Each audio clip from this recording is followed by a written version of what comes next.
Então, olá, nós estamos aqui em mais um Categorias e Aplicações. Hoje quem vai falar com a gente é o Euclides Torres. Ele está fazendo mestrado na Filosofia da USP e ele vai apresentar a segunda parte do Teorema da Incompletude de Chaitin. Então, eu passo a palavra para você, Euclides, pode começar quando quiser. Obrigado, Ana. Bom, então, vou apresentar aqui. Começar a apresentação aqui.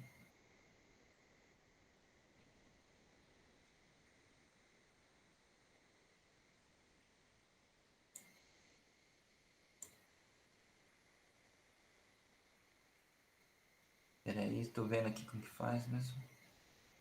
Deixa eu ver como que faz F5. A gente tinha visto na semana passada, né? A gente estava vendo na semana passada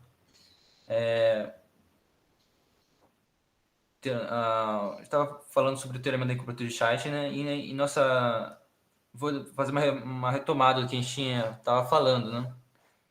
A gente estava falando sobre algumas coisas... O programa da apresentação vai ser a gente vai apresentar alguns pré-requisitos, depois a ideia era discutir alguns teoremas sobre complexidade, falar sobre a definição de complexidade de Kolmogorov e depois apresentar o teorema, né? A gente tinha visto a questão sobre as funções parciais, né? O que são funções parciais? Não vou deter. O que são funções parciais computáveis? A gente sabe que tem vários modelos de funções parciais computáveis. O James tinha falado de máquina de Turing, né? Tem também outros tipos que são equivalentes, funções recursivas, lambda cálculos, etc. Né? A gente tinha falado sobre a tese de Church, né? Eu não vou retomar. E a gente tinha também falado sobre esse teorema que é essencial para se provar o resultado da incompletude de Chaitin, que era a existência de uma função computável universal, ou do que é o mesmo, uma função de uma existência de uma máquina de Turing universal. E também, junto desse teorema, você consegue provar que essa função, ao mesmo tempo, enumera as funções parciais. Então, o que essa UNX faz? Ela recebe dois inputs, um input N e um input X, e simula, com isso, a enésima função, a phi de N, ou que é o mesmo psi, né? A função psi. Simula a função psi com input X. Tinha falado que você pode interpretar isso como uma relação, uma relação entre software e hardware, porque aqui você pode interpretar o N aqui como se fosse um software, né? Como se fosse alguém programando o computador. Sim, e também a gente pode entender essa máquina universal como um computador como a gente entende, né, hoje em dia. Porque ele não é uma máquina específica para você fazer alguma coisa. Ela é uma máquina uma máquina programável. Então, ela pode fazer ela pode incorporar dentro dela outras funções. Vocês podem me interromper a qualquer momento e perguntar também. Tá bom? Então, tinha feito uns parênteses e aí a gente entrou em complexidade de Kolmogorov, né? A ideia aqui é que esse string aqui tem complexidade menor do que esse aqui de mesmo tamanho. Porque aqui você consegue ver um padrão, né, óbvio, que está se repetindo, que é a repetição de 0 e 1, né? Em última instância, você conseguiria reduzir isso aqui para um programa de tamanho menor que fala, repita 400 vezes, 200 vezes, no caso, os strings 0 e 1. Né? Aqui, como isso aqui foi gerado aleatoriamente, seja através de qualquer método de aleatório de geração, por exemplo, jogar uma moeda para cima, de cara e coroa, né? Isso não tem uma descrição mais simples como você tinha aqui. A única descrição que você tem desse string é ele mesmo, né? E a gente viu também que os strings podem ser vistos também como... Isso também pode ser pensado como uma compressão, né? Aqui a gente utilizou um programa de compressão e comprimiu isso aqui e gerou esse string aqui. Aqui a gente comprimiu esse string aqui e gerou esse string aqui. Pode ver que o programa de compressão não conseguiu comprimir esse string tão bem quanto esse aqui. Desculpa, ao contrário. Esse não conseguiu comprimir esse tão bem quanto esse daqui, né? Ok. Agora a gente tinha também falado sobre uma observação sobre strings e números. Aqui a observação é importante porque a gente pode fazer uma função tradutora entre strings e números, né? Que é basicamente a ordem do dicionário, alfabética. Isso faz com que você possa entender, pode pensar, isso aqui é o número 1000, blá, blá, blá, blá, blá, blá, né? Quer dizer, 1000 que é sei lá, número que começa com 1, esse número aqui, ou você pode pensar isso aqui como um string, ou seja, uma sequência de strings compostos do string 1 e 0. E quando tem só dois strings é binário, né? A gente chama.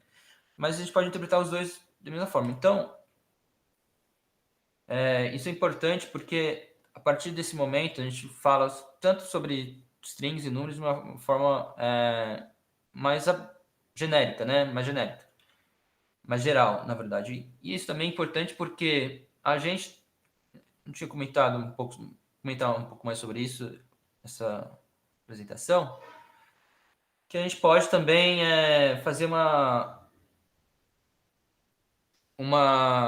associação de máquinas de Turing e funções recursivas, no caso, né?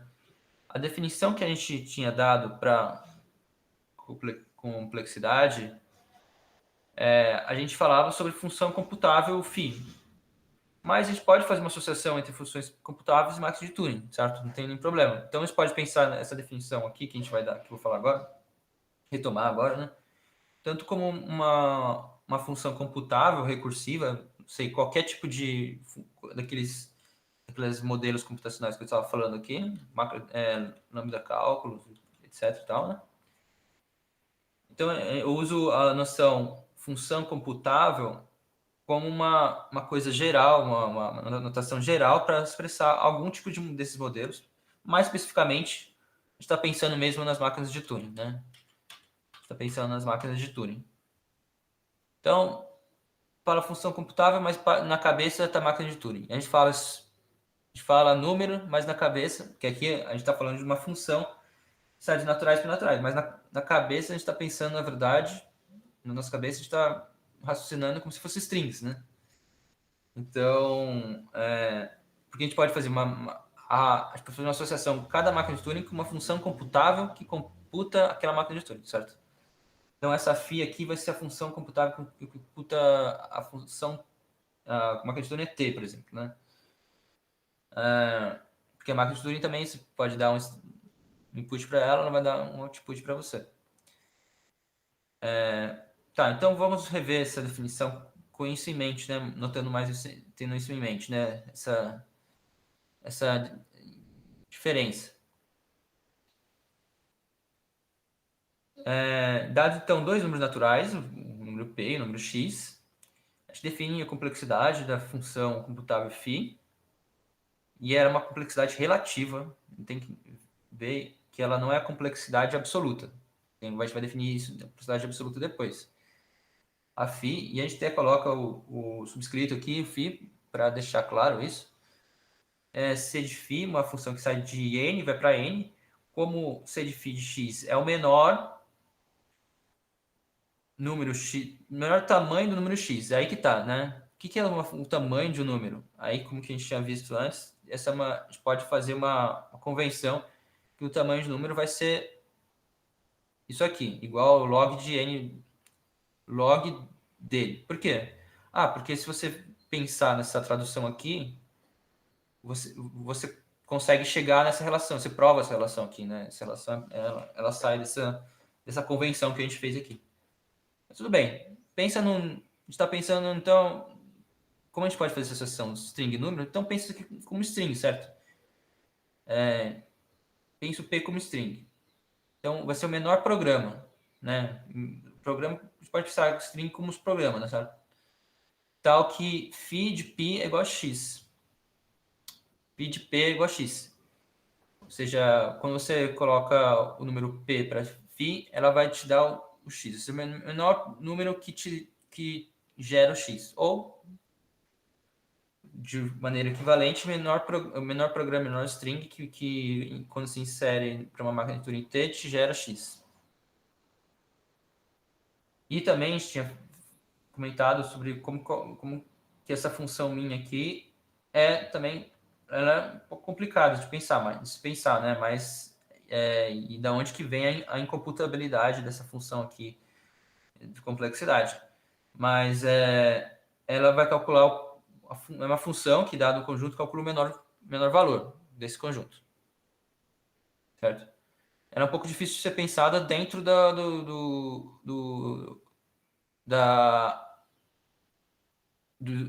do pensamento string, máquina de Turing. Mas a gente pode fazer uma função desse tipo. Pensar, né? Assim, pode pensar equivalentes de funções desse tipo, né?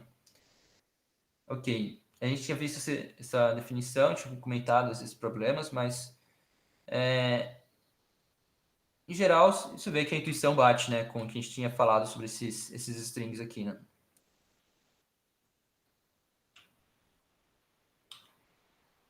A gente tinha visto que um pequeno teorema, eu nem vou... Bom, vou retomar ele, né? Suponha que você tem um p e x, né? E sua função, sua máquina, né? Φ, gera x com p. Bom, então a complexidade tem que ser menor ou igual ao tamanho de p, porque a complexidade de x com relação a φ, você já gerou com p, né? Mas pode ser que você ache conseguir melhorar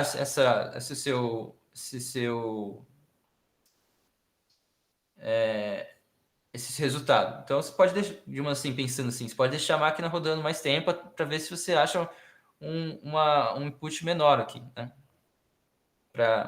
Um input menor aqui para gerar x.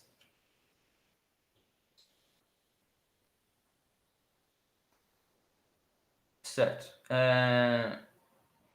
E a gente tem visto que aqui nós temos alguns problemas, né? Porque é uma complexidade relativa à função φ. E a gente quer falar sobre a complexidade absoluta, que não depende de nenhuma função específica. Com isso, a gente tem que fazer o teorema da invariância, que vai ser importante para a gente provar, inclusive, o teorema da incompletude. O teorema da invariância fala que existe uma função universal parcial computável com essa propriedade que chama-se aditivamente ótima, que é isso que a gente vai falar agora, né? Isto é, existe uma função φ tal que para toda psi, função computável psi, a gente tem esse resultado aqui, que a complexidade de x com relação a essa π vai ser menor ou igual à complexidade de x com relação a essa psi, mais uma constante que depende apenas da função psi. E além disso, a gente pode considerar que essa constante é igual a n mais 1, onde n é o número da função psi, na numeração feita por φ. Né? Lembrando que a gente está usando aqui o teorema da numeração em cheio, porque a gente vai interpretar essa psi aqui.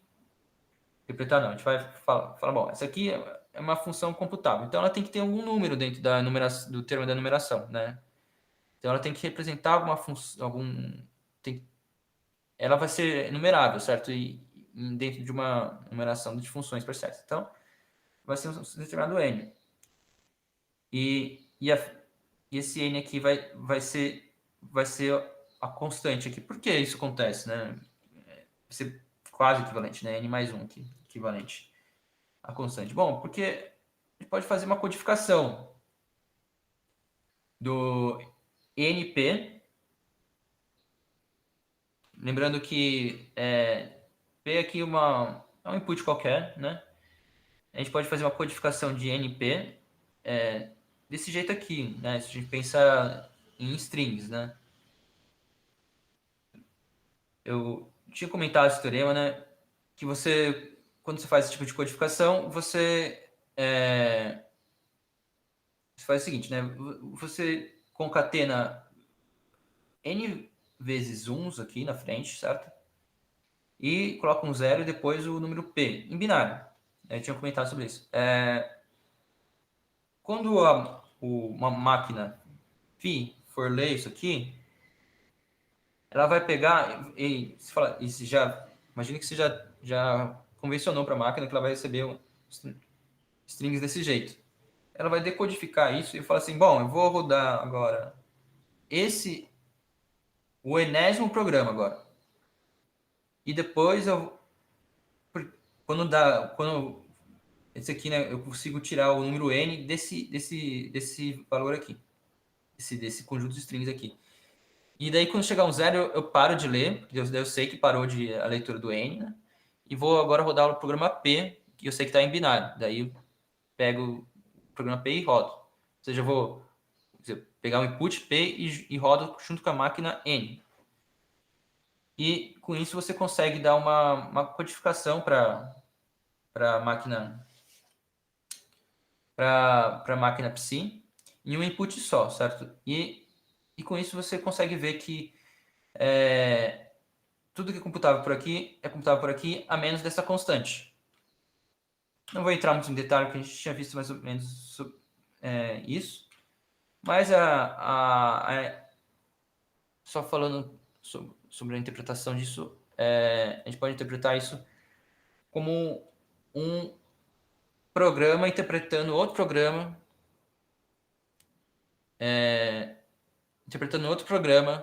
dentro dele mesmo, né? É o caso quando acontece, por exemplo, Python em C, né? Você tem essas coisas, né? Você pode interpretar tem um programa lá que traduz o outro programa dentro de uma linguagem de programação que traduz outra linguagem de programação dentro da linguagem de programação inicial, né? Imagina C, né? C e Python, né? Você tem o C lá e tem um programa em Python. Daí tem um programa em C que vai lá e vai interpretar o programa em Python dentro do C. E a gente sabe que vai valer essa equação aqui, né? Por quê? Porque o C, nesse caso aqui, vai ser o tamanho do programa que interpreta esse programa que pega outro programa, né? Esse C aqui vai ser o tamanho desse programa. No caso aqui de funções que a gente tem o termo de enumeração, fica fácil, porque a gente tem o N, é só falar que é o N, né? Mas no caso se você fizer tudo certinho dentro de linguagem de programação nesse ambiente, esse C aqui vai ser o tamanho do programa que interpreta os programas de Python, né? Por exemplo, aqui se pode escrever C vai ser sempre menor ou igual à complexidade. Por exemplo, o tamanho do programa que se escreve em C vai ser sempre menor ou igual para gerar um determinado input, né? Vai ser sempre menor ou igual. A gente pode pensar essa equação falando assim, né? O tamanho da função que gera um determinado string C vai ser sempre menor ou igual ao tamanho do programa que gera o string Python, mais o tamanho do intérprete, né? Do programa intérprete. E assim a gente tem uma interpretação. É lógico que vai ser o melhor programa, né? O melhor programa que gera string X, né? Mas a gente entende isso assim, né? Certo. E aí, com isso, que você consegue dar uma definição de complexidade absoluta, que não depende de nenhuma função específica, porque está baseado nessa função universal. E com isso você também consegue dar uma definição que é basicamente essa definição aqui, trocando esse phi aqui, exigindo que esse phi aqui seja um programa universal, certo? Uma função universal.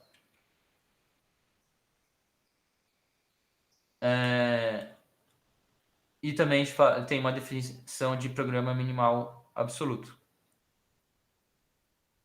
que é, na verdade, a mesma definição, só que você não tem o tamanho, só você retorna o programa mesmo, em vez do tamanho do negócio. Então, é uma função que sai dos naturais para os naturais também, no caso, porque esse P é natural.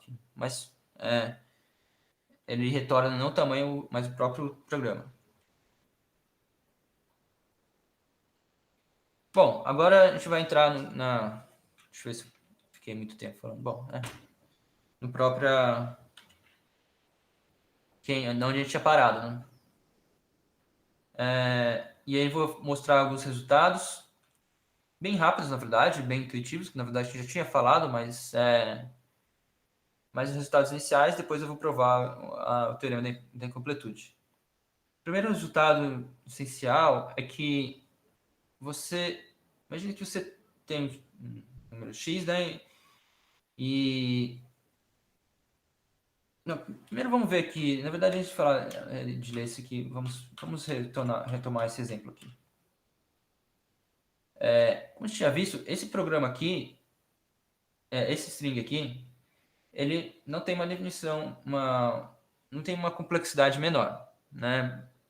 Que ele mesmo. Por quê? Porque ele é, assim, intuitivamente, né? Ele foi gerado aleatoriamente. A gente entendendo que um lance de moeda é aleatório, né? No caso, eu não gerei com um lance de moeda, gerei no computador mesmo. Mas, ou seja, é um método pseudo-aleatório. Mas tudo bem. A gente pode interpretar aleatório. O único jeito de você, pensando agora na definição de máquina de complexidade, né? E como máquina de Turing, então, o único jeito de você gerar esse programa aqui, esse string aqui, vai ser um programa que escreva o string y, blá blá blá blá, blá, certo? Nesse caso aqui você consegue fazer um programa menor. Em máquina de Turing talvez não, porque máquina de Turing é complicado de escrever. Você precisava de um comprimento maior aqui. Mas aqui, o único jeito de você retornar esse string aqui descrever esse string aqui é o próprio string, é a descrição do próprio string, né? Aqui você tem um jeito um método de comprimir, digamos assim, esse string, que repita 01 200 vezes. Aqui não. E é isso que fala esse primeiro teorema que a gente estava vendo aqui. Vamos pensar em strings agora, né, em vez de números. Cada string x, a medida de complexidade c é limitada provavelmente por c de x, ou seja, pelo tamanho do próprio string, né? Ou seja, a partir do tamanho do string, a complexidade não pode crescer muito mais. Lógico que você tem uma constante associada. Por que essa constante associada? Porque, imagine, você tem o gasto de imprimir, né? Você tem o gasto de falar para o programa, imprima o número, entre aspas, aquele lá que a gente tinha visto lá, né? Mas a gente está pensando, você está programando mesmo isso, né? Você tem que ter o gasto print x, né? Então, você tem esse resultado, que a complexidade de x tem que ser menor ou igual ao tamanho de x, né? Porque no último caso, pode escrever um programa, escreva x, né? Imprima x, mais uma constante, que é o gasto de você iniciar o programa, falar sobre escrever print sabe? Mas lógico que não, a gente está falando em print, mas em termos intuitivos, mas a gente pode até fazer a mesma coisa, pensar a mesma coisa com a sua máquina de Turing, né? E aqui a gente está falando não mais essa função C aqui não é mais com relação a uma função, uma máquina de Turing específica, mas a máquina de Turing universal, que vai também dar na mesma, né? Certo. Outra termo intuitivo é que a função parcial é ilimitada. A função parcial C. A função complexidade ela é ilimitada. Por quê? Bom, é meio óbvio também. Se você pega esse teorema aqui, né? cresce o x. Cresce esse x aqui. O resultado dessa função também vai ter que crescer, né? No máximo ela vai chegar no tamanho de x, mas ela vai ficar entre o tamanho de x e o menor resultado que ela conseguir, né? Ou seja, entre esse valor aqui, com essa constante aqui, e o menor resultado que ela conseguir, né? Então, ela é limitada. Eu não vou provar com muito detalhes, mas só para a gente ter uma intuição de gerais sobre como se comporta a função complexidade, né? E o resultado também importante que a função complexidade ela não é computável, né? Por isso que a gente tinha falado, inclusive, daqueles problemas na apresentação anterior do min lá e tudo mais, né? Ela não vai ser computável. Então, a gente tem prós e contras, né? O prós é que a função complexidade ela é universal, ela não depende de uma função específica, ela é bem comportada, ou seja, isso eu não mostrei, mas você consegue provar que existem limites inferiores e superiores para ela. Ela é ilimitada e o contra é que ela não é computável. Mas daí pode perguntar, né? Bom, mas daí você tem também, você também tem resultados que você métodos de compressão que são métodos estatísticos, certo? Porque nossos programas que comprimem aqui no nosso computador, quando a gente manda zip e tal, né? Essas coisas que mandam um e-mail e tal, eles são métodos estatísticos, porque eles não funcionam. Eles precisam ver regularidades dentro do string original e comprimem com relação a isso, né? E aí, a gente pode pensar, bom, mas então, o que eu ia falar? Esse aqui, então, é a complexidade desse número aqui, será mesmo? Não, esse aqui não é um exemplo bom, né? Mas esse aqui, né? Esse aqui é um exemplo bom. Então, esse tamanho disso aqui, 96, a complexidade desse string aqui mesmo? Talvez não, né? Porque se você... como é... Talvez não, porque vai ser com relação à máquina de Turing específica, que é a máquina de Turing que comprime, mas não com relação à função universal, né? Só um detalhe aqui, só para também ficar confuso com relação a isso, porque se for com relação à função universal, né, a complexidade absoluta que a gente estava falando, pode ser que o melhor jeito de comprimir seja esse, mas pode ser que exista outro método de compressão, né? Imagina, um outro programa de compressão, melhor do que aquele que a gente tem, sei lá, o Zlib, né? Que normalmente se usa nesses casos, né, de compressão. Talvez tenha um cara inventou um novo método de compressão melhor, né? Daí, bom, o programa dele vai gerar um tamanho menor aqui, né, de compressão. Só também para entender que por que como essa noção de incomputabilidade nos torna difícil você interpretar complexidade de casos específicos. Mas você pode falar sobre aproximações, muito bem, você pode falar muito claramente, né, sobre aproximações desses resultados. Então, no caso, para tratar de complexidades específicas, você utiliza esses métodos estatísticos, né, que dão uma aproximação mais ou menos para a ideia de que a gente estava querendo falar, né, de compressão, de complexidade, né. Então, eram esses resultados aqui principais, né, para a gente ter uma intuição de como que essa função complexidade se comporta. Ou seja, ela é bem comportada, universal, limitada, mas ela não é computável. Ou seja, a gente não pode... É difícil você falar com certeza qual é a complexidade de um determinado string. Lógico, você pode tentar fazer lá, né, simular a máquina de Turing e tal, fazer um programa em C e tal, ou qualquer outro em Python e tal, que simula a máquina de Turing. Mas aí dá um trabalhão, mas para rodar em strings realmente grandes vai ser um trabalhão enorme, né, na verdade. Eu nem sei como ficaria isso. Tá, aleatoriedade. Mas é isso, eu não vou falar muito sobre aleatoriedade agora. Eu vou falar depois. Pra gente se concentrar no teorema da incompletude e depois voltar se for o caso.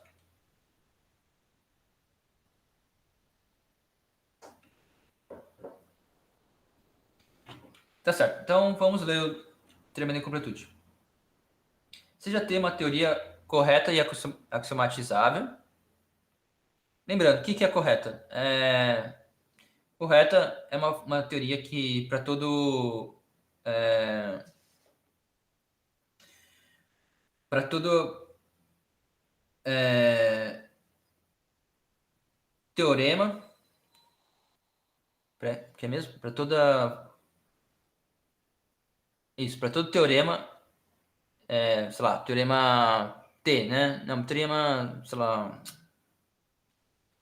a gente você tem um sistema formal que prova X, né? Prova X. Então, X vai ser verdadeiro, né? Dentro de uma interpretação que você dá para sistemas formais, né?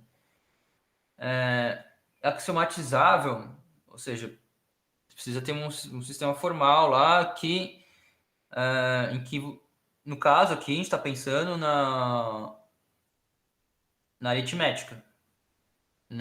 E se for pensar mais concretamente, você pode pegar um sistema aritmético aí, sei lá, uma aritmética de Robson, uma aritmética que contenha PA, né?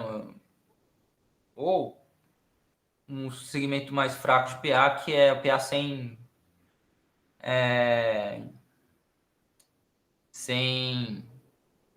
indução, né? Primeira ordem e tudo, né? Então, somatizáveis significa que você consegue em número finito e com pode ter esquemas de axioma, né, tal, mas tem que ser um número finito de esquemas em que você axiomatiza uma determinada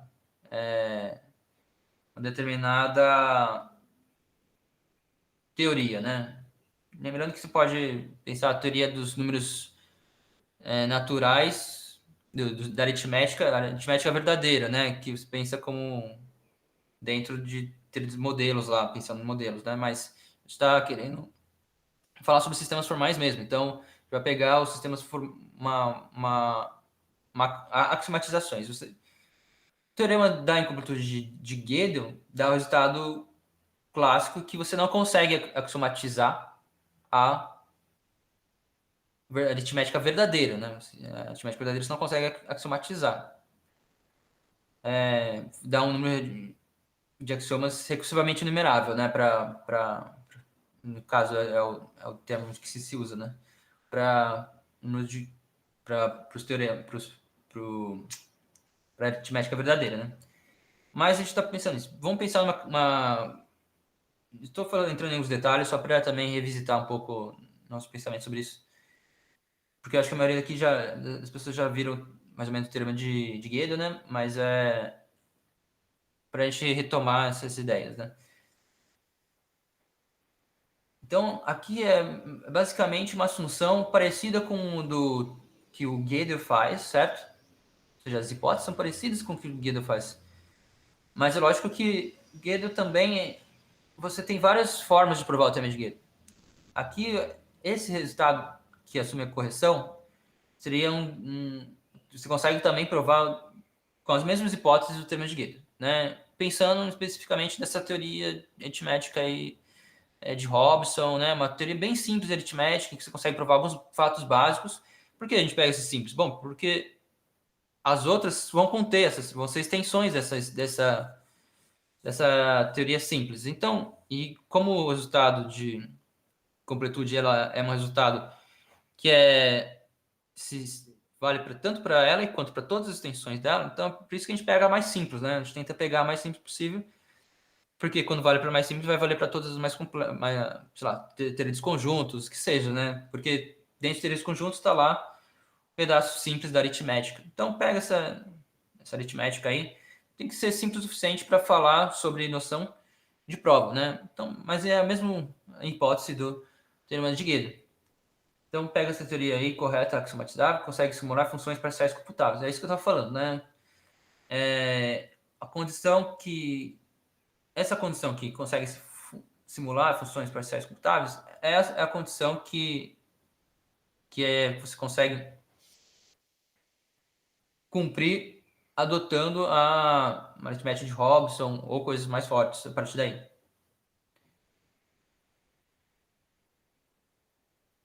Tá. Então essas são as hipóteses. E aí, com essas hipóteses, você tira que vai existir uma constante C e depende da teoria T, tal que T não prova a fórmula C de x maior que C para todo x. Eu vou seguir para a prova esse artigo aqui do Hartkainen. Esse artigo aqui, né, sobre o teorema da incompletude de Scheidt. E também vou seguir um pouco o artigo do Scheidt, que é bem semelhante. Eles fazem uma coisa bem semelhante, né, esses dois artigos aqui. Lógico que esse aqui ele comenta vários tipos de prova, na verdade, que tem para o Scheidt. Mas vou concentrar na prova que o Scheidt deu originalmente, né, com várias algumas coisas que vão simplificar um pouco, né, a ideia. Que nesse artigo aqui, Information Theoretic Computational Complexity, que vai ser o teorema 2, que pode ser achado no coletânea que eu vou colocar depois lá no final, vocês podem ver.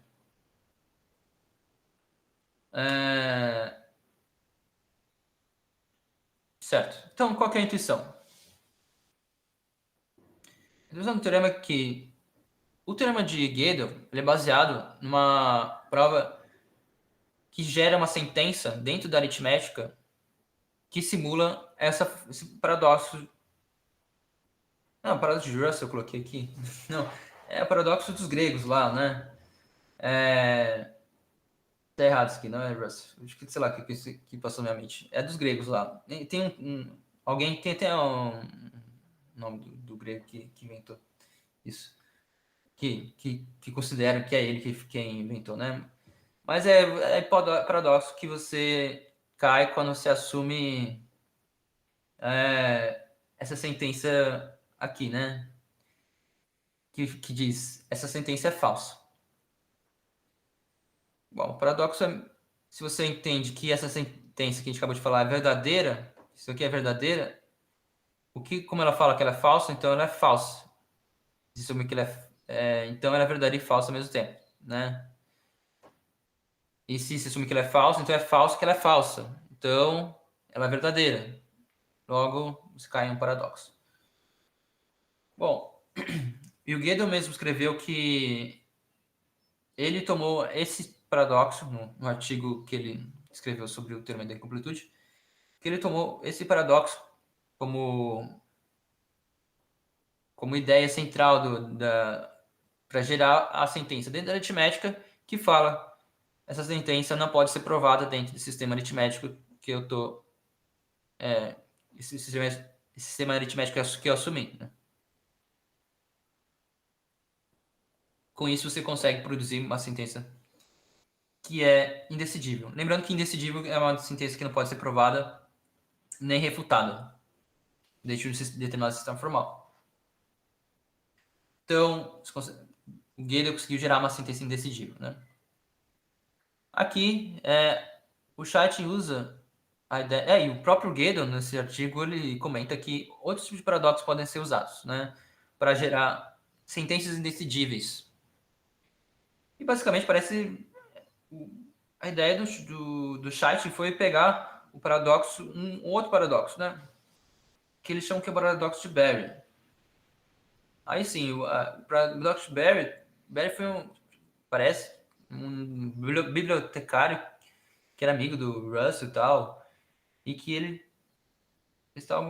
eles lá meio que descobriram esse paradoxo aqui, né? Já tinha vários paradoxos semelhantes naquela época, tinha vários paradoxos que as pessoas comentavam, né? E ele é derivado de outros paradoxos, mas basicamente o paradoxo é o seguinte: Acho que eu escutei um barulho. Não foi só eu avisando que tenho que sair, mas vocês podem continuar. Tá. Beleza.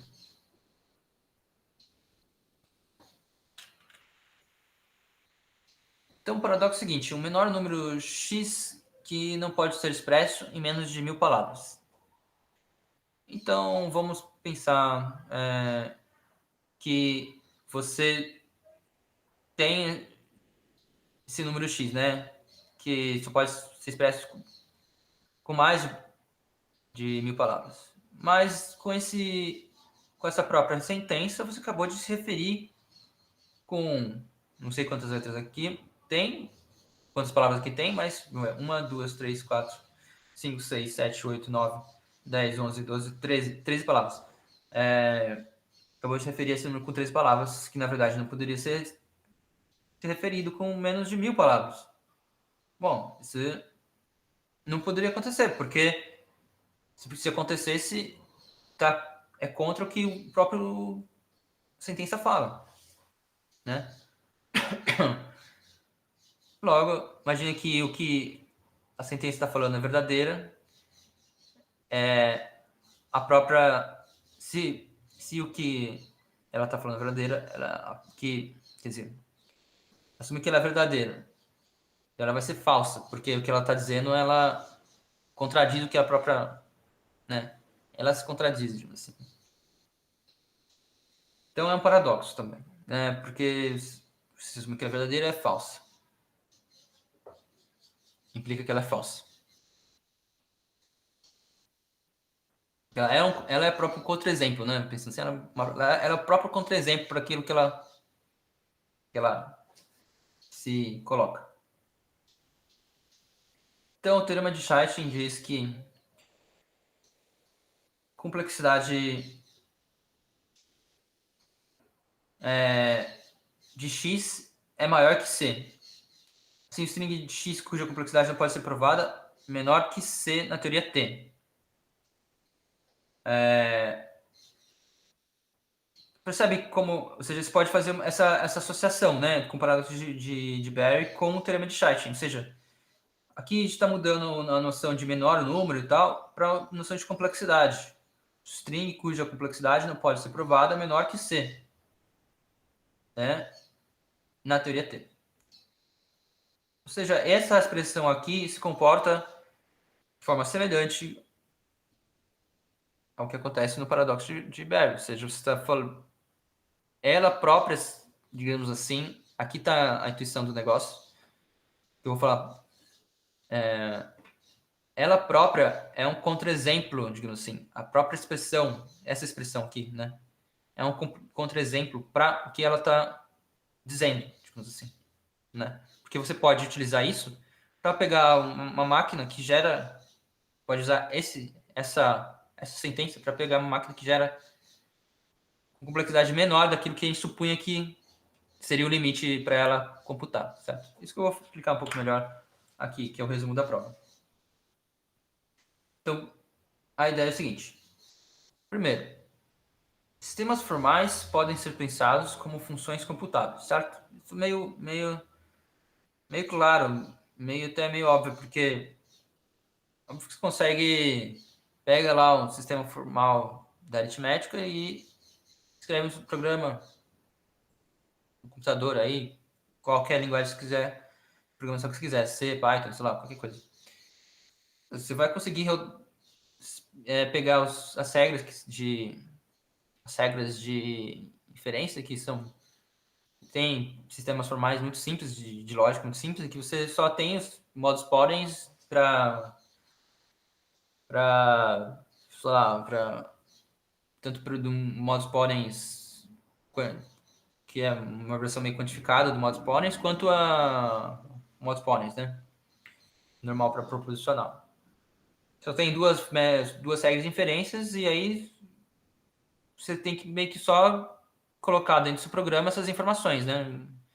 Os axiomas e as regras de inferência. Então, pode pensar muito claramente que você pode criar funções computáveis que simulam sistemas formais, né? Em específico, uma função universal lá vai simular, vai ter lá um número lá, certo? Um determinado n vai computar, sei lá, o sistema formal da aritmética, né? Aritmética. Vai ter um determinado n, função computável n, que vai, pelo teorema da numeração, né? Um determinado n que vai simular esse sistema formal. Com as convenções necessárias, lógico, né? Tem que fazer as convenções e tal, né? De strings, tem que fazer determinadas traduções e tudo mais. Mas isso também não era novidade, não é novidade também vai pro próprio Gödel, né? Porque o Gödel ele escreveu lá na prova essa função aqui, prfxy, que é o enunciado que fala que x é uma prova para y. Bom, então claramente, e isso aqui é computável. O Gödel mostrou que é uma função recursiva, essa aqui. Caso recursivo é computável, né? Isso aqui é recursivo. Então, existe uma máquina M que calcula que x é a prova do enunciado y. Então, no último caso, você só precisa deixar você tem lá um determinado x, né? Você pode deixar o programa rodando lá até achar se aquilo é ou não. Você tem um enunciado y lá, você pode deixar o programa rodando todas as provas, né? Até achar a prova que se existe uma prova para aquele enunciado y. O problema é que se não achar a prova, vai ficar rodando para sempre, né? Pode ficar rodando para sempre. E por isso que quando acontece isso, não nesse predicado aqui, mas o predicado quando você coloca o existencial aqui na frente, né? Existe x tal que, então quando você coloca o existencial aqui na frente, ele vai gerar vai ser o resultado com o existencial na frente, aí sim vai ser uma função, não vai ser computável, mas vai ter que ser computável numerável, porque você é recursivamente numerável, né? Mas esses são detalhes que não importa muito agora. Só comentando, importante aqui saber que isso aqui é um predicado que é computável, né? Nos termos lá de Gödel mesmo, né? Isso é recursivo. Existe uma máquina M que calcula que x é uma prova de enunciado y. Ok. Né? Ter isso em mente. Primeiro passo, construir isso aí. Você consegue construir fácil, o próprio Gödel, fácil, né? Entre aspas, mas não é algo tão fora do comum assim pra gente, né? O próprio o Gödel construiu, né? Foi o que o Gödel fez.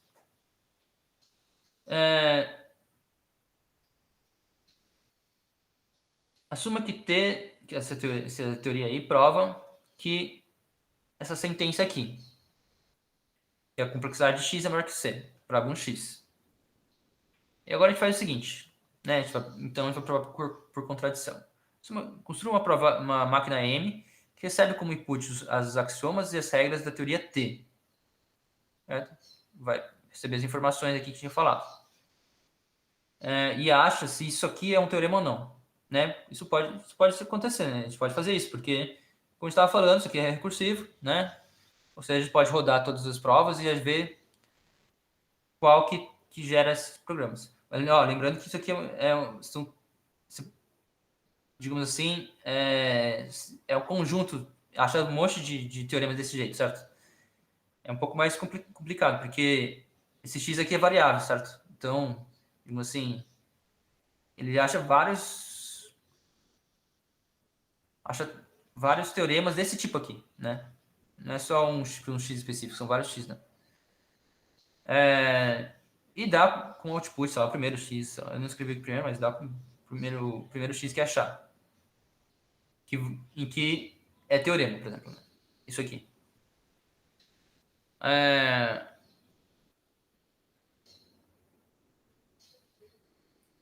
E aí, para não ser específico, que depende das informações de T, a máquina M calcula X com menos informações do que C. Ou seja, essa M aqui vai calcular complexidade de X com menor valor do que o próprio sistema formal que ela emula afirma. né, o paradoxo do Berger, né? Então, como isso acontece, a gente pode afirmar que isso aqui, que a complexidade de x é menor ou igual a c. Contradição. Aqui que está, nesses dois passos que está, em resumo, o paradoxo de Berger. Né? Por quê? Você construiu uma função complexidade. Você assumiu que a máquina prova isso aqui, né? Máquina prova, né? Simula uma prova isso aqui. Mas, com as informações, você consegue gerar gerar esse string x com menos informação do que aquele que você assumiu que ela conseguiria fazer. Isso é uma contradição. Aqui, dentro desse resumo aqui, tem algo que eu não falei, né? Que é a passagem que é a utilização do teorema da invariância. Isso vai ficar claro na hora que a gente fazer a prova mesmo, né?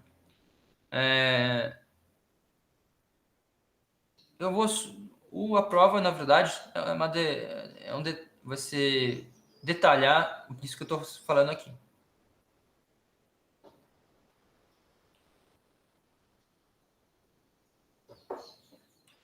Lembrando que isso. Lembrando, ó, é esse paradoxo aqui, né, que a gente está pensando. E o paradoxo acontece aqui, né? Nessas duas informações aqui.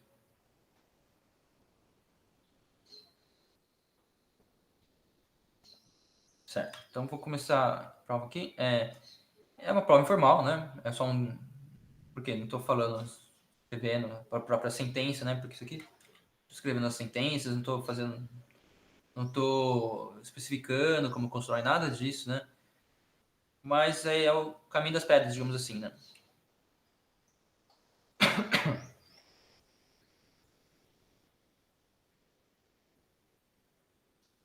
Então, prova é por contradição. A gente assume que para todo C, a teoria T prova essa fórmula C de x maior que C para algum x, certo? A gente assume, então, o contrário do que está falando aqui. Existe uma constante C. Tal que T não prova a fórmula C de x maior que C para todo x. O contrário disso é para todo C, a teoria T prova a fórmula C de x para algum x. Talvez agora eu acho que escrevi um pouco contrário aos codificadores aqui, mas a ideia é essa, né? Que a gente vai conseguir provar isso aqui, né? Imagina que a gente consegue provar isso aqui meio que uma teoria T, né? Seja uma M, uma máquina específica que recebe esses inputs aqui e gera esse output aqui, né? Eu vou falar no próximo slide o output. Então, esses aqui são os inputs. Tem a informação do sistema formal, que eu estava falando, que somos e regras de inferência. Com essas informações, é possível provar em uma determinada ordem todos os teoremas. Um resultado básico do Gödel, como eu estava falando, é que o predicado que afirma X é uma prova para o teorema Y, né? Que esse predicado aqui, PRFT XY. E isso aqui é computável, recursivo. K, seja K um número qualquer, né? Um número qualquer que a gente vai depois especificar. Então a máquina recebe esses dois números, né? Strings, como você pode pensar da mesma forma. E assume a possibilidade que ambos os inputs são concatenados em um só, né? De tamanho T mais K. Então, imagine que esses dois strings foram concatenados, certo? Com tamanho T mais K. E os outputs são o seguinte. O que essa máquina faz? Imagina que ela faz o seguinte. Ela, ao receber o input T e K, ela acha a menor prova W, tal que PFTW, essa fórmula aqui, né? E lembrando isso aqui, a gente pode codificar como uma número de Gödel e tal, aquelas coisas de tradução de strings e números, né?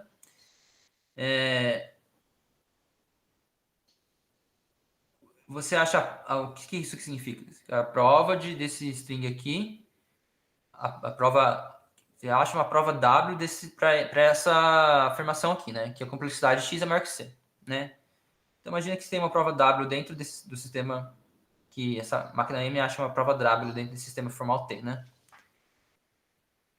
A menor prova, né? Para algum x, onde agora a gente dá um nome específico para esse C, né?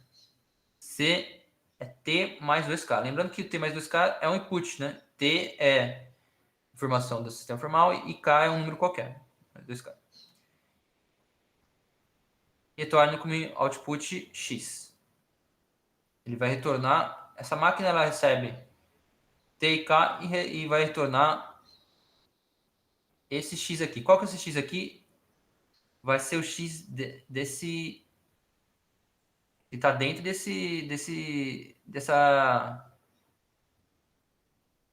fórmula aqui. Ou seja, o que essa máquina vai fazer? Ela vai listar lá um monte de teoremas desse tipo aqui. Vai achar o menor x que é provado dentro desse teorema. Isso aqui está simplesmente falando o seguinte, né? Isso tudo para falar o seguinte.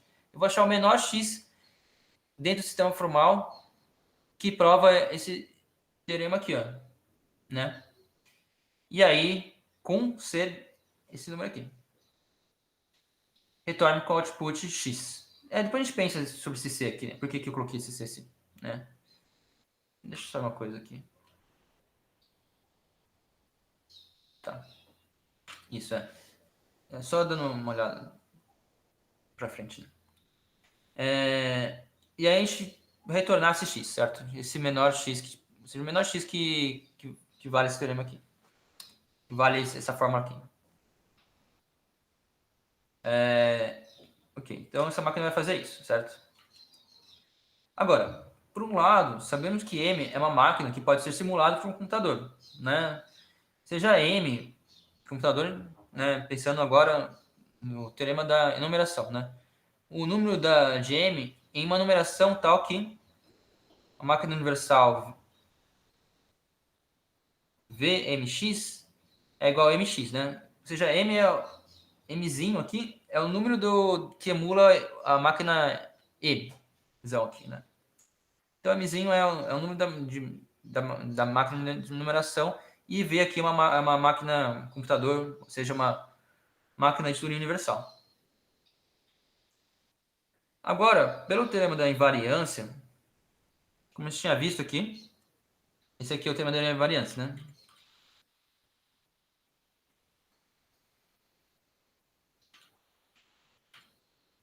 Só retomando, né? Aqui, né? Esse aqui é o teorema da invariância, né? Lembrando, existe uma função universal, blá blá blá, ou seja, existe uma função φ, tal que para toda psi temos que isso aqui vale, né? No caso aqui a gente está tomando φ a v lá e a psi é a máquina M. A gente está pensando no caso em máquina de Turing, né? Na prova do teorema. Mas lembrando que a gente pode fazer aquela associação máquina de Turing e funções computáveis. Voltando lá para onde estava. Aqui. Aqui. Isso. Esse aqui, pelo teorema de variância, então. E eu tiro aqui, nem coloco o V embaixo, né? Então fica C de x é menor ou igual CNx mais CN. Agora, isso aqui. Como que é? Sim. Qual que é a complexidade do x aqui, né? Qual que é esse valor aqui? CNx, né? Ela tem que ser menor ou igual a T mais K. Por quê? Tem que ser menor ou igual a isso aqui. Tem que ser menor a T mais K. Bom, porque... Cadê? Isso. Porque a máquina M recebe T mais K como input, né? E gera o output X. Então, lembra, a gente tinha visto um teorema aqui, né, lá atrás, que se isso acontece, a gente sabe que a complexidade vai ter que ser a complexidade vai ter que ser menor ou igual que isso, né? Ou seja, se com T e mais K você conseguiu gerar tamanho de T mais K, né? você conseguir gerar input X, então você digamos assim, poderia melhorar esse resultado, né? Então, por isso tem que ser menor ou igual aqui, né? É esse teorema que a gente está usando. Desculpa, vou voltar lá no teorema só para vocês verem que é um teorema que a gente tinha falado aqui atrás. Às vezes é bom rever assim os teoremas para visualmente, né, para a gente lembrar o que está acontecendo. Eita, difícil achar. Aqui, ó. Esse aqui, ó. Esse teorema aqui, ó. Isso é. Suponha que para algum P e X, π de P é igual a X. Logo, a complexidade de φ de X é menor ou igual ao tamanho de P, né? É isso que a gente está usando aqui.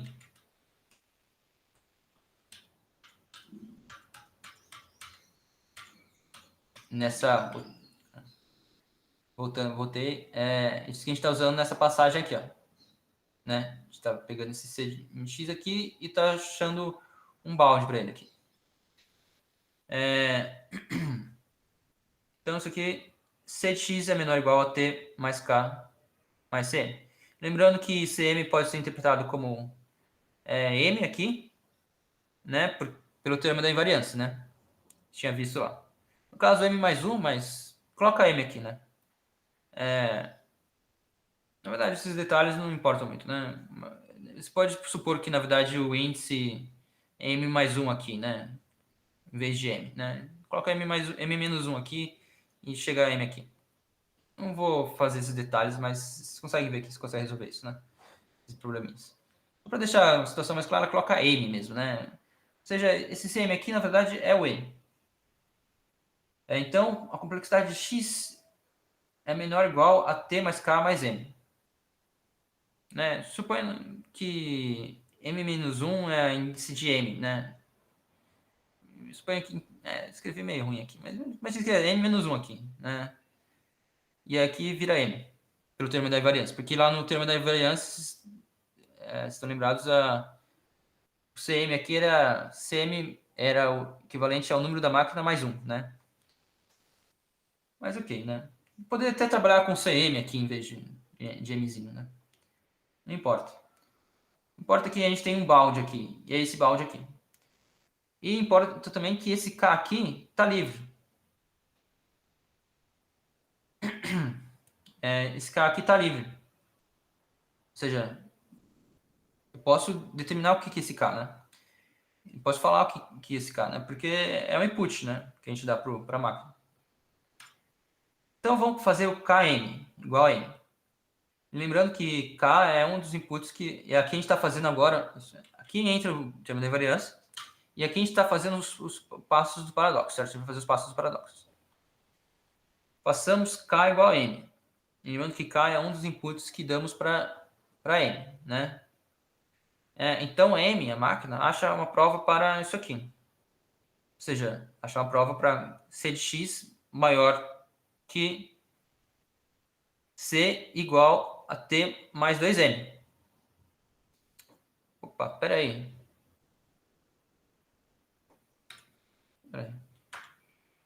Não, eu escrevi errado aqui. Não, gente. Essa equação é para estar aqui e essa equação é para estar aqui. Eu coloquei errado, acho, na hora de escrever. Então, esquece isso aqui. Passamos K igual a M. Então, M acha uma prova para isso aqui, ó. C de X menor ou igual a T mais 2M, certo? Lembrando, a gente fez K igual a M aqui, certo? Então, a passagem faz K igual a M aqui, a gente chega nessa equação aqui, certo? Então, a gente chega nisso aqui.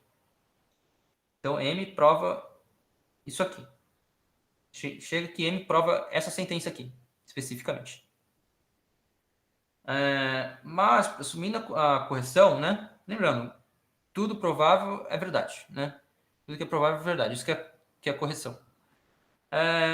Então, isso aqui é verdade. Né? Isso aqui, ó. Isso aqui é verdade, né? Ou seja, aquilo que a gente assumiu que o sistema prova, né? Lembrando, isso aqui é verdade.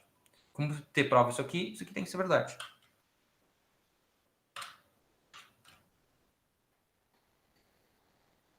Então, isso aqui é verdade. Mas a gente fez com que C aqui, lembrando, na hora de fazer a máquina de Turing, a gente fez que C é igual a T mais 2K.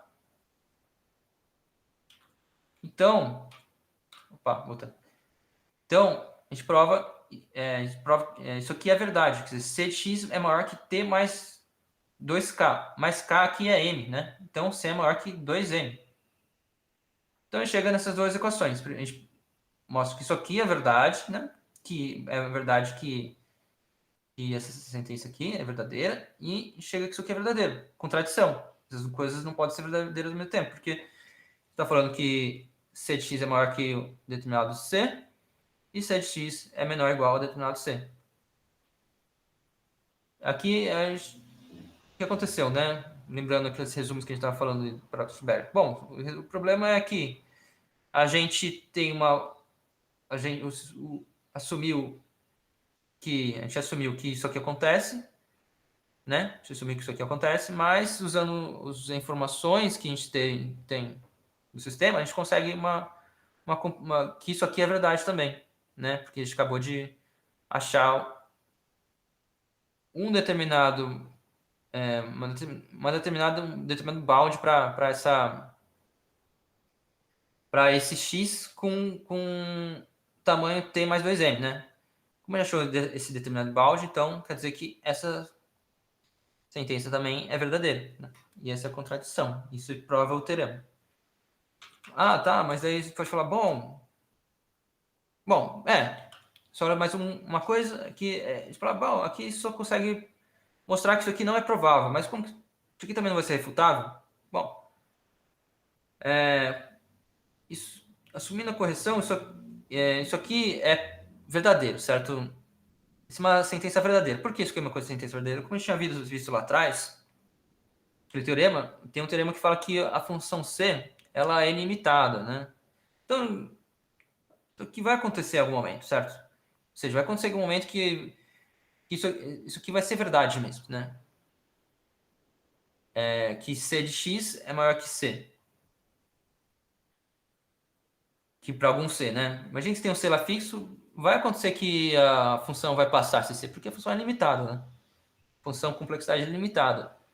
Então, ela é verdadeira, mas ela não pode ser provada. E como o sistema é correto, ela também não vai poder ser refutada, porque imagine que porque no sistema correto o sistema não refuta sistemas verdadeiros. No sistema correto não se refuta sentenças verdadeiras, né? Isso gera uma contradição dentro do sistema. Então, pela hipótese de correção,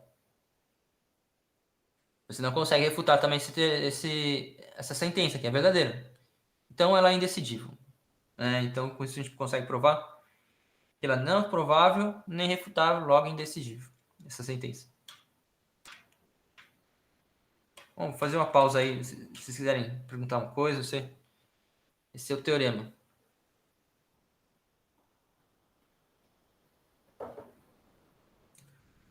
Seguinte, então, né? Mas qualquer coisa vocês perguntam.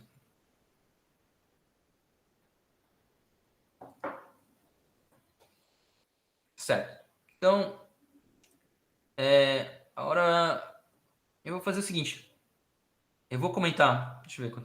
Normalmente, quanto tempo de apresentação vocês fazem?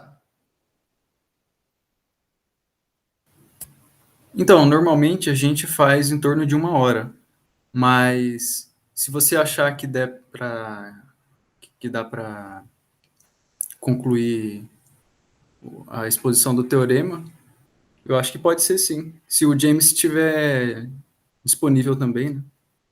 Mas aí você fique à vontade, se você achar também que é melhor parar em algum momento e continuar em outro dia, seria uma possibilidade, mas aí vai de vocês. Por mim, poderia continuar também. Aí, se vocês tiverem tempo. Certo. Eu vou... certo. Então, eu vou fazer algumas considerações Só finais quiser, aqui. que eu tô falando. Se por mim, se você quiser, você pode fazer tudo, mesmo que demore. Não Ah, tem tá. problema, você escolhe. Se o Daniel puder também. Tá. Então eu vou fazer umas considerações sobre aleatoriedade também, né? Que eu acho interessante, e também fazer umas considerações finais. Que a gente pode pensar, né? Que a gente estava falando lá sobre aleatoriedade no começo. Pegar aquele exemplo lá. Aqui, né? Qual a ideia aqui desse exemplo? Esse string aleatório, por quê? Porque você não consegue comprimir ele, né?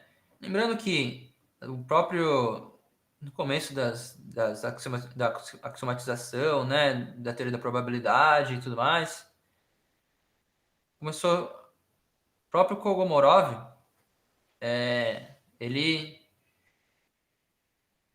fez a teoria lá, né, fez os axiomas de Kolmogorov lá, fez uma teoria para lidar com probabilidade, mas ele mesmo colocou a noção de aleatoriedade como indefinível dentro desse sistema, né? O Neumann falava que se você fala sobre aleatoriedade dentro de discussões sobre dessa teoria, né, de probabilidade aí, né, você está em estado de pecado capital. Não pode falar sobre aleatoriedade dentro dos axiomas de Kolmogorov. Mas o engraçado é que o próprio Kolmogorov ele eu acho que de uma forma queria lidar com isso, né? Porque ao mesmo tempo que as pessoas desenvolviam essas teorias que hoje ficaram mais consagradas, né, de probabilidade, mas também estavam procurando noções de aleatoriedade, como lidar com as noções de aleatoriedade, né? E havia várias definições de aleatoriedade que as pessoas começaram a dar, né? Tem uma definição que vai por meio do bom que é Mises, né? Que é inclusive irmão do Mises, que é o outro Mises lá, que é da economia, mas é um Mises matemático. Que ele utiliza, na verdade, a noções experimentais que a aleatoriedade só poderia ser definida experimentalmente, coisas desse gênero, né? E meio que você tentava tratar, mas conseguiu tentar dar uma definições, né, de aleatoriedade, mas não utilizando as axiomas de Kolmogorov. E em algum momento também outros tipos de definições as pessoas começaram a tentar dar definições de aleatoriedade, né? Só que o próprio Kolmogorov criou, né? A gente sabe que a notação complexidade de Kolmogorov vem do Kolmogorov. E ele foi um dos criadores dessa teoria, né, que mexe com complexidade, né, de Kolmogorov. E a ideia é que com isso você consegue dar uma noção de aleatoriedade.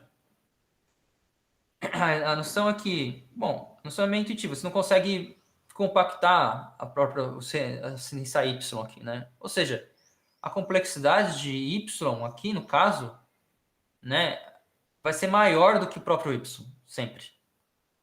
Aqui, uma tentativa de compactação, né? Como o programa força, né? Ele força e fica maior, na verdade, string compressível aqui, né? Mas é lógico que você consegue melhorar isso aqui dando o próprio string como a compressão dele, né? Forçando que o próprio string seja a compressão dele. Ou seja, aqui vai ficar 400 e pouquinho, né? 400 aqui, né? A complexidade desse string aqui. Você não consegue diminuir de 400.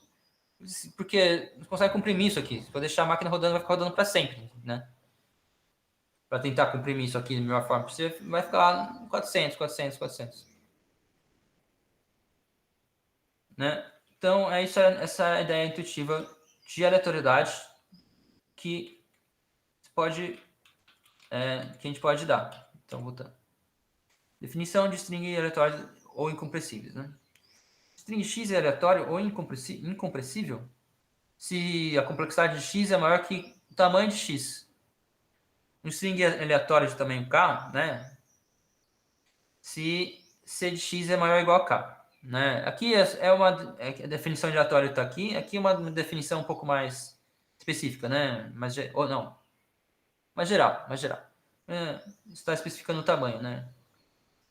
Então, aquele lá que a gente viu é um string aleatório de tamanho 400, né? No caso. Então, né? Agora, tá, eu não vou falar sobre isso aqui não, né? Mas a ideia é que a noção de aleatoriedade era uma coisa meio paradoxal, né? Porque dentro dessa definição aqui fica claro, né? Mas se você não estivesse falando de complexidade, desse sentido aqui, de incompressão, né? Que está vendo aqui, qual é o tipo de sentido que seria dando? Bom, é meio complicado, porque na hora que você define o que é aleatório, né? Imagina se tem um string. Esses são os strings aleatórios, esses são os não aleatórios. Parece que você já está tornando os aleatórios não aleatórios, né? Tem uma certa. A noção de aleatoriedade é uma coisa meio paradoxal, né? Por isso. Mas qual que é a sacada aqui?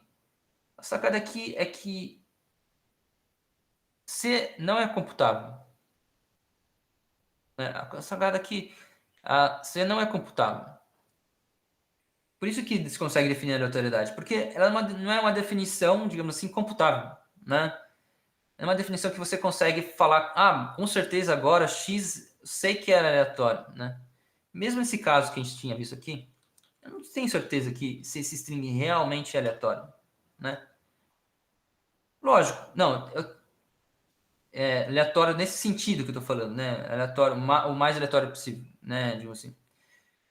Quer dizer que porque não tenho tanta certeza que eu consigo melhorar. Eu consigo melhorar, sei lá. Eu sei que tem um balde do máximo que eu não consigo melhorar, sei lá, 390, né? Imagina que eu consigo. Tô pensando aqui em métodos de compressão, né? Imagina que eu tenho um string aqui, né? Aqui ele aumentou, né? Porque ele forçou a compressão. Mas imagine que você tem uma compressão aqui. Tá lá em 300 você sabe que o balde tem que ser 390 e tal, porque você consegue provar alguns baldes, né?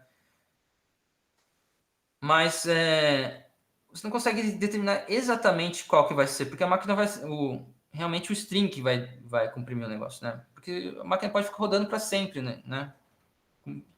Então, por isso que a gente nunca vai ter certeza se o string é aleatório de tamanho K ou não. Esse que é o lance, né? Dessa definição aqui. Por isso que tem o lance dessa definição é que ela não é computável. Essa definição de aleatoriedade aqui. Ela não é computável.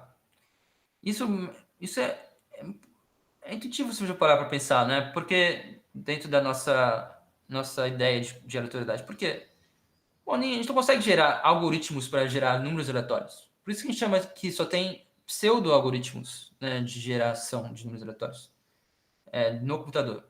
Para gerar números aleatórios é uma coisa complicada, não é simples assim. Você tem que pegar ruídos da natureza, sei lá, coisas, fenômenos. Parece que eles pegam fenômenos quânticos, eu não entendo isso direito. Mas eles pegam essas coisas, né, para gerar coisas aleatórias. Porque joga uma moeda, né? Coisas que são imprevisíveis, né? Tem aquela coisa, né? A moeda, ela é um método de geração mais efetivo de strings aleatórias do que o computador, né? O computador ele não consegue lidar com coisas, ele tem dificuldade de pensar strings aleatórios, né? De gerar strings aleatórios. Então, é essa a intenção, porque a função complexidade ela não é computável, no fim, né? Então, é mais ou menos isso que eu tava falando aqui. Não vou ler, não, mas Tá. Agora a pergunta é: existem strings aleatórios? Vai existir com certeza, de um determinado tamanho N, de tamanho N, né? Vai ter string aleatório de tamanho N? Você consegue provar que sim, vai existir. E é um argumento combinatório meio rápido, na verdade, você consegue ver isso. funcionando com números pequenos, né?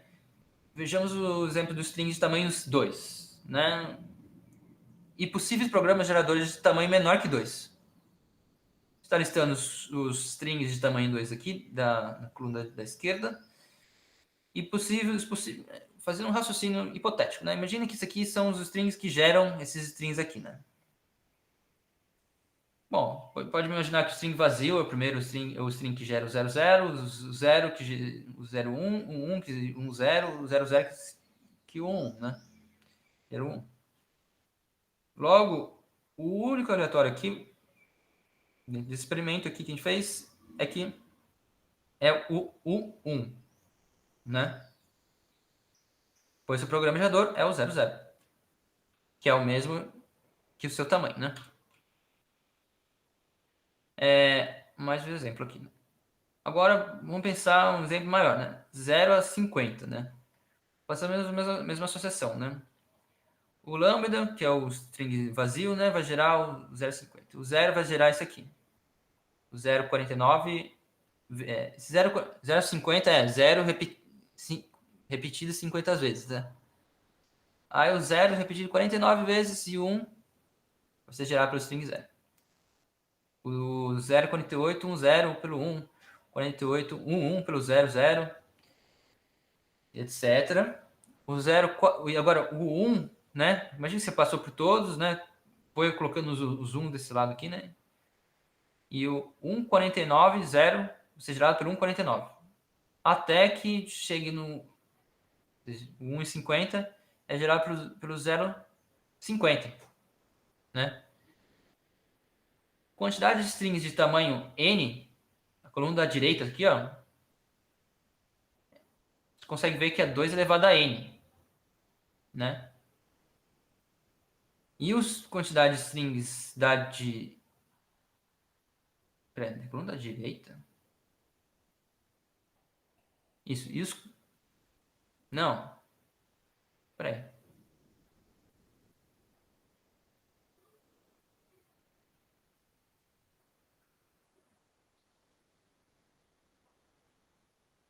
Não, tá errado. Lógico, esse aqui. Esse aqui é o coluna da esquerda, né? O tamanho, esse aqui são os strings de tamanho n. No caso, n 50, né? Esses aqui são todos os strings de tamanho n, né? Qual é o número deles? 2 elevado a n, porque você pode colocar 2 combinação, né? Princípio multiplicador, combinatório, né? Princípio multiplicador. Você pode colocar 0 ou 1 no primeiro lugar aqui no string, né? Aqui, né? Você pode colocar 0, 1 aqui, 0, 1 aqui. Ou seja, aqui você tem 4, né? 2 elevado a 2, 4. Aqui é 2 elevado a 50, né? Nos strings possíveis. E aí, o coluna da direita, né? Vão ser os strings de tamanho menor de n. Coluna da esquerda, da direita. Esse aqui, são os menores. E a gente sabe que esse consegue também dar um argumento combinatório que é equivalente a isso aqui, né? O somatório de 2 aí, de igual a 0 até n menos 1. Isso é a quantidade de strings menores do que n, né? Esse aqui. Menores do que... desculpa. Tirando esse último aqui, ó. Desculpa. Tirando esse último aqui, os menores que n são esse aqui, certo? E o único aleatório é esse aqui, né? Quantidade de strings de tamanho menor que n. Vai ser isso aqui. Isso vai ser isso aqui. Consequência. Há muito mais strings aleatórios de tamanho n do que não aleatórios, né? Por quê?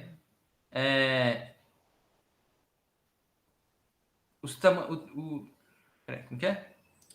Para saber que é maior, tem mais aleatórios, porque...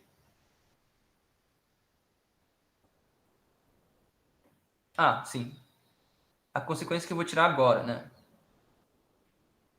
Por que isso? A consequência... O argumento está aqui, na verdade, né?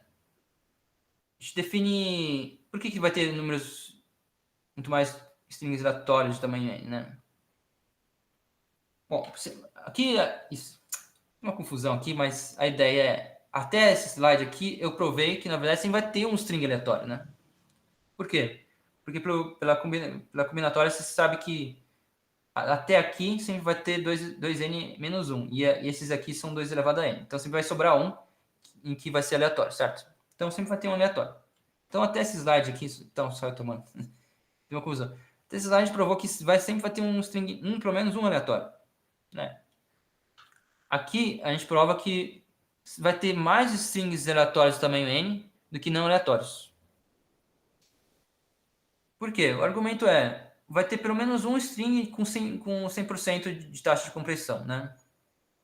Você consegue provar também que vai ter pelo menos 2 strings, pelo esse argumento aqui que a gente estava falando. Né? A taxa de compressão é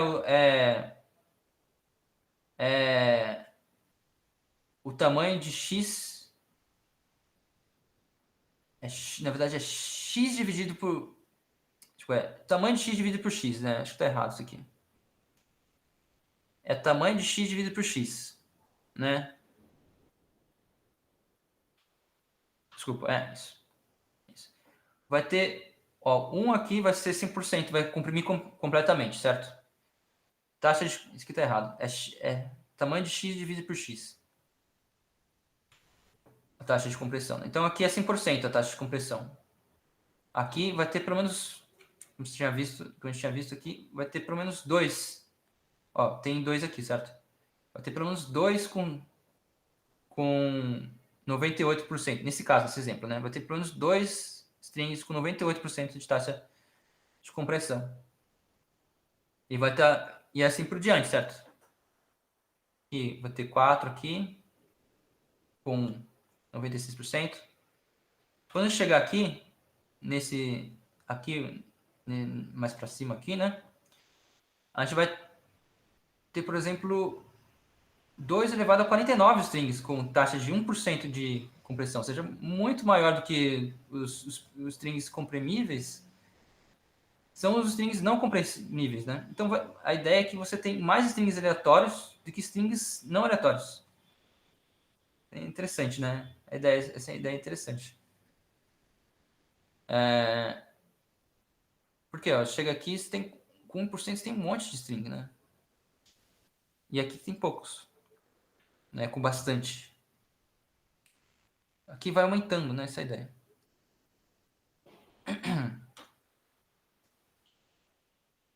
Então a gente conclui que existe pelo menos um string de tamanho n, né? Embora possivelmente não consigamos computá-lo. E a ideia é que a aleatoriedade, todas as definições intuitivas de aleatórias são equivalentes, né?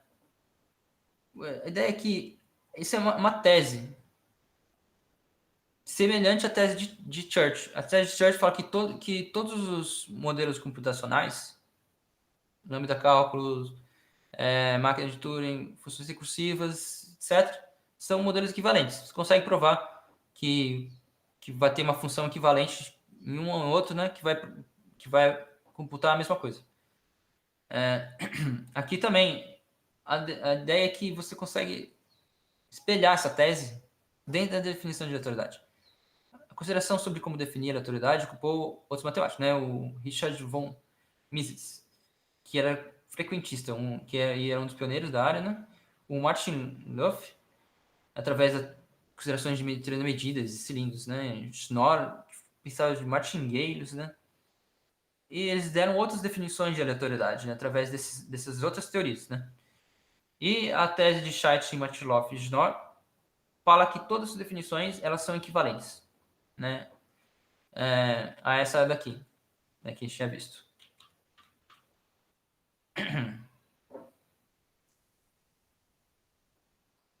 Essa é só uma pergunta, qual que é a aleatoriedade do frequentista? Então eu não lembro direito. Eu vi muito por cima isso aí. Mas depois dá uma procurada. Eu não. Eu vou depois mostrar o livro. Acho que esse livro aqui, ó. Depois eu mostro no final. Mostro os livros. Vou lavar. Aqui, ó. Esse livro aqui, ele dá uma boa. Esse aqui, ó.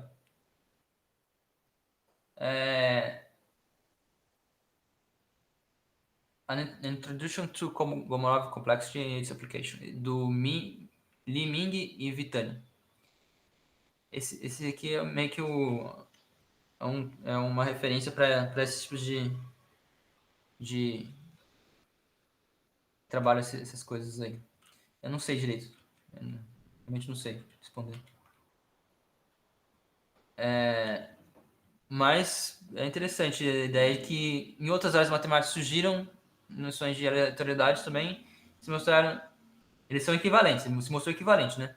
Mas agora a pergunta é, será que qualquer outra noção de aleatoriedade vai ser equivalente a essa? Né? E essa é a tese de Scheich, Martelov e Schnorr. Você consegue provar para esses modelos aqui, mas você consegue provar Deixa essa eu equivalência, mas para esses aí não, fazer né? um, Não sabe. fazer um comentário. Então, e uma coisa que eu nunca entendi muito bem é aquela história lá que eu acho que é a primeira forma com que eu vi você falar de probabilidade, assim, que nos ensinam pra gente. Por exemplo, você joga uma moeda, aí fala, você tem cara ou coroa, você tem probabilidade de meio de dar cara, probabilidade de meio de dar coroa, tudo bem. E aí, na escola frequentista, da forma com que eu aprendi, pelo menos, a pessoa fala, você pensa que você vai fazer uma sequência de jogadas, e aí você vai ter uma sequência, cara, coroa, etc, né?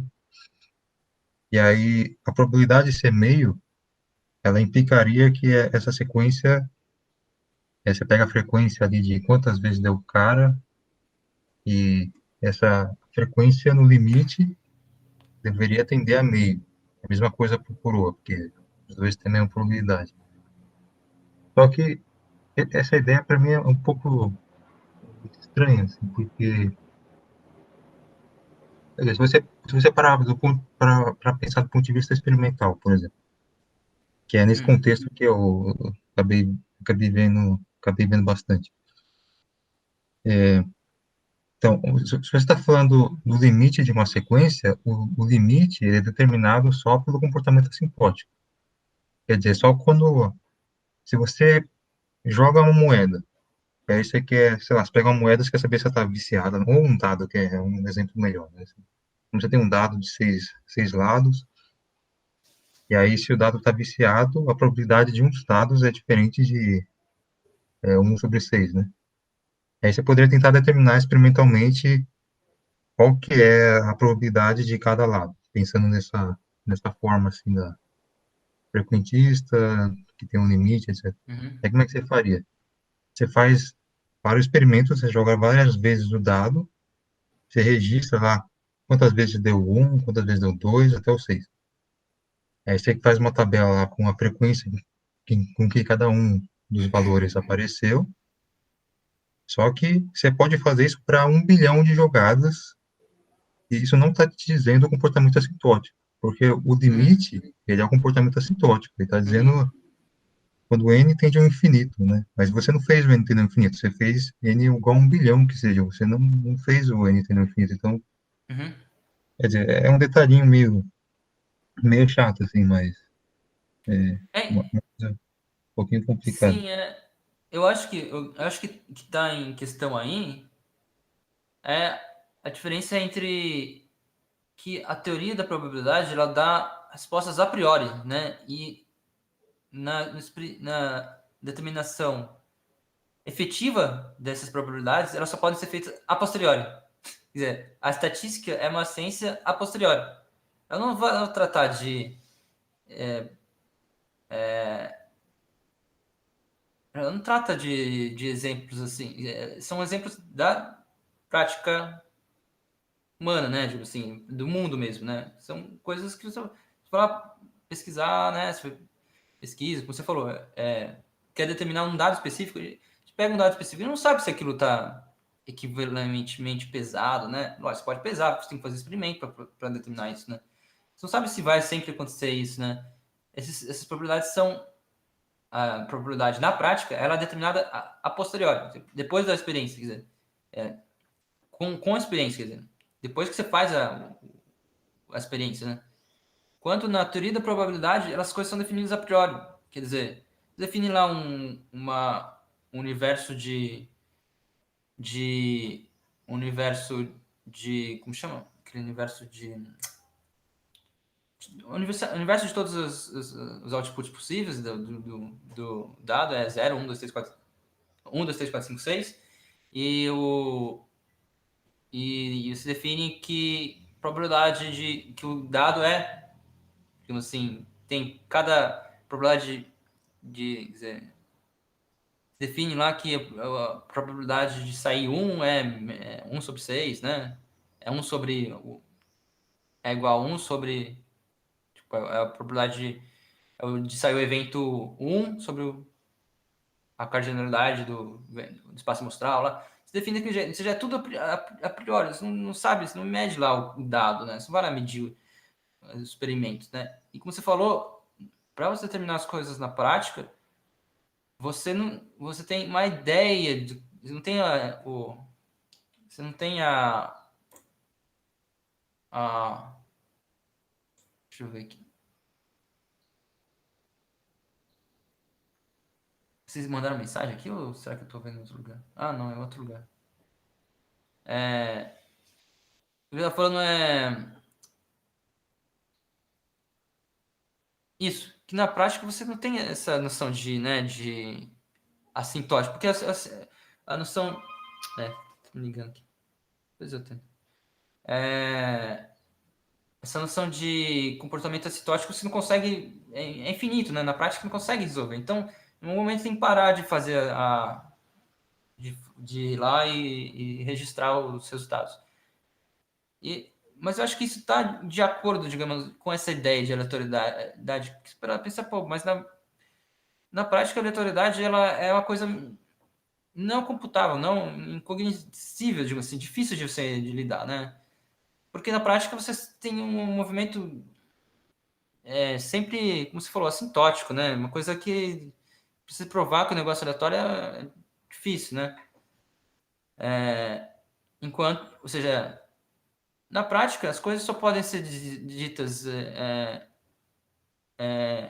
aleatórias não, se for infinito, né? Se você consegue provar que o negócio vai convergir lá para a probabilidade que você quer.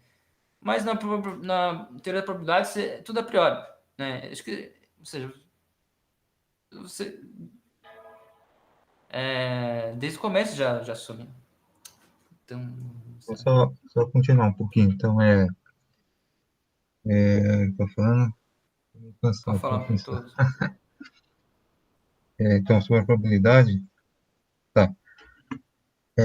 Se a pessoa, digamos, acredita na física, só complementando, assim, se a pessoa acredita na física e fala assim, o universo completamente é determinado pela lei da física, e digamos que a gente não vivesse hoje em 2021, e se vivesse uns, sei lá, 100 anos atrás, por aí, antes da mecânica quântica, só com mecânica, com a teoria clássica, desde Newton, etc.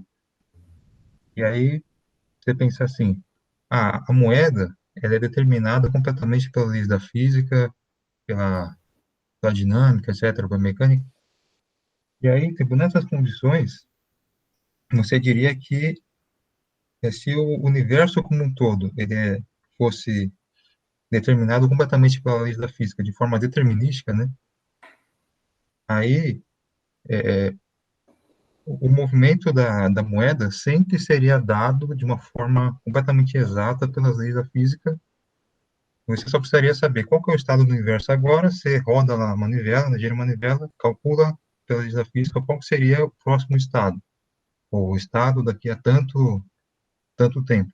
E se você soubesse isso, nenhum jogo de moeda nunca seria aleatório, ele sempre seria completamente determinado pela lei da física, então, você deu cara ou coroa, isso já estava determinado pelo estado anterior, não teve escolha, não tem aleatoriedade verdadeira, assim, acontecendo. Isso, cara, pensando na física clássica, você está vivendo há muitos anos atrás, etc. Pensando no conhecimento que a gente tem hoje de mecânica quântica, não necessariamente. Enfim, então você tem essa questão, né, de se o universo ele fosse determinístico, como é que fica a noção de aleatoriedade na natureza, né, no universo determinístico? não é assim que a gente pensa hoje por causa da quântica. Tá? Então, e aí, então, tem outra forma de pensar, que sem ser a frequentista, que na verdade eu posso estar falando alguma besteira também, porque eu não sou especialista nessas coisas aí. Mas tem outra forma de pensar que é a Bayesiana, né? E aí na Bayesiana, quando você fala assim, por que a probabilidade da cara ou coroa é meio? É porque eu não consigo diferenciar a cara de coroa. Eu olho para a moeda lá, todas as propriedades se eu pego a moeda e eu faço uma rotação dela lá de 180 graus, né? Você flipa lá a moeda, dá aproximadamente a mesma coisa que você tinha antes, né? Se você pensar que a moeda é um cilindro e ignorar o relevo da moeda, dá praticamente a mesma coisa, né? Então, como você tem essa simetria, as duas condições ali de ser cara ou coroa, elas são indistinguíveis, praticamente. Então, por causa disso, você pensa, não tem motivo nenhum para dar mais cara do que coroa, porque eles são praticamente indistinguíveis. Então, a interpretação bayesiana, você pensa mais na ideia de falta de informação, e não necessariamente você tem uma sequência, né? Que você toma a frequência lá e o limite da frequência tem de um valor, que é a ideia frequentista. Isso se eu aprendi as coisas certas, né? Sim, sim. Faz sentido mesmo. Aquela pergunta, né? Que diferença entre a física quântica, não, né? Do Einstein lá, será que Deus joga dados ou não, né? Aquela coisa toda. Parece que ele se afirma assim, né? Você tem que o universo é não determinístico, né? Então, aí você assume que, digamos assim, que a natureza joga dados, então, né? Então, a aleatoriedade existe na natureza, né?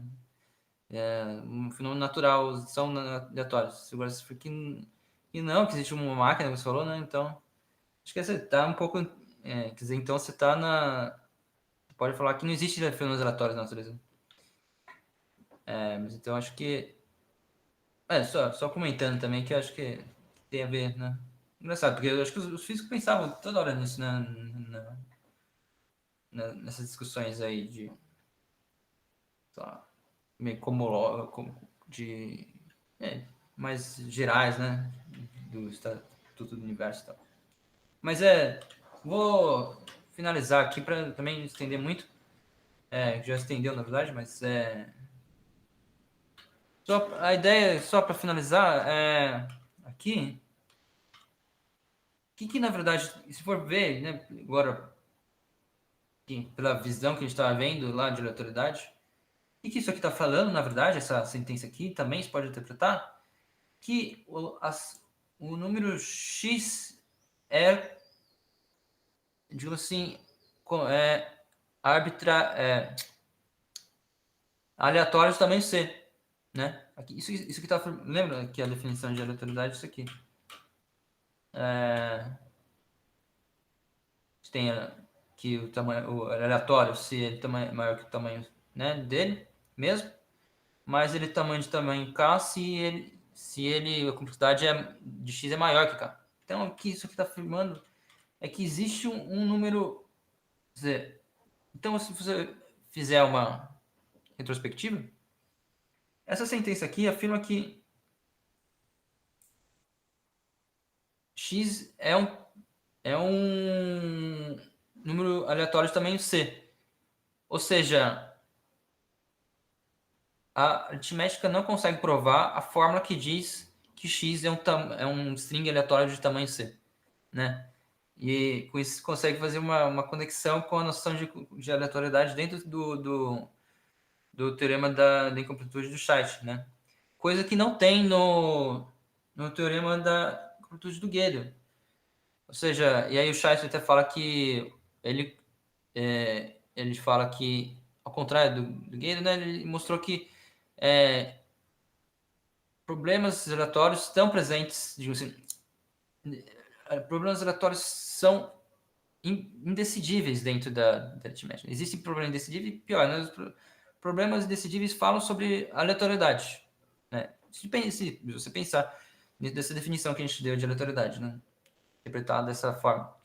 Strings incompressíveis. Né? Incompressíveis. Né? Então, daí, só para fazer o resgate aqui, daí eu termino a apresentação por aqui. Eu ia falar mais algumas coisas, mas acho que aqui tá bom.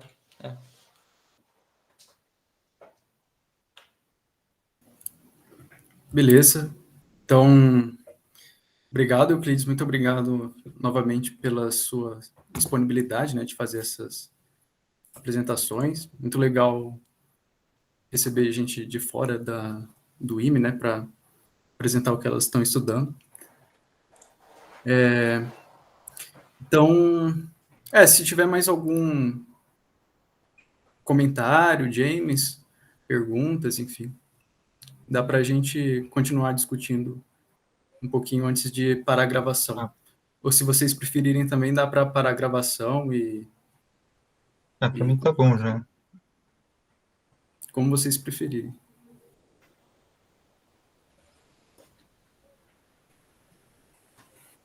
Obrigado por todo mundo também, por receber aqui no grupo da categoria. Achei legal aqui apresentar para vocês. Valeu. Eu até poderia. Eu já discuti umas coisas antes com o Euclides, não sei se vai ter muito para acrescentar agora. Não, beleza. Sim.